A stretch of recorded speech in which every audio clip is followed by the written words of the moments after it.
Correspondent Shai Ben-ari is in Kathmandu and brings us some of today's reality from there.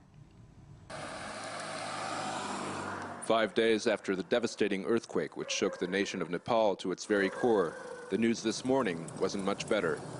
With the death toll continuing to climb, scenes of destruction are common throughout the city.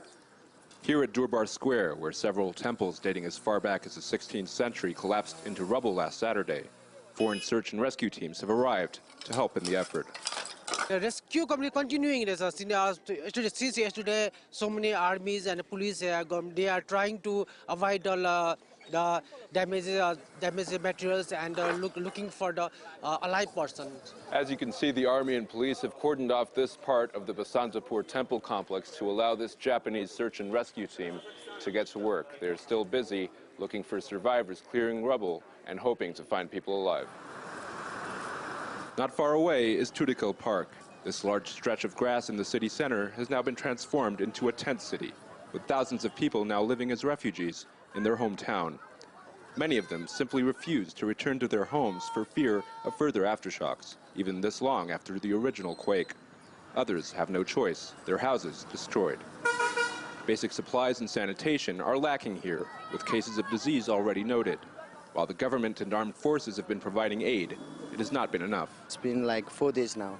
Toilet is also not available, Sometimes the army, they make it clean, so everybody make dirty, How long do you think you will be here? We are not sure.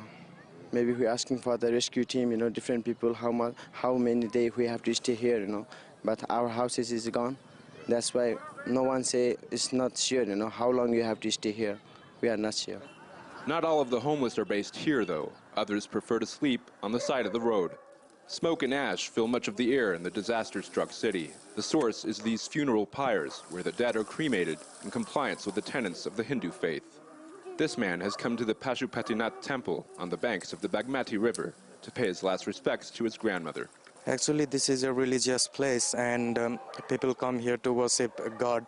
Here are a lot of God, maybe more than 100 gods here. And this place is a burning place. So when the people are dead, actually, especially Hindu people who is related to Hindu culture, they bring them here and they burn here. The funeral pyres here behind me will burn well into the night. They will be replaced by others in the morning. And in fact, the fires here will continue to burn for their foreseeable future as the death toll climbs well into the thousands.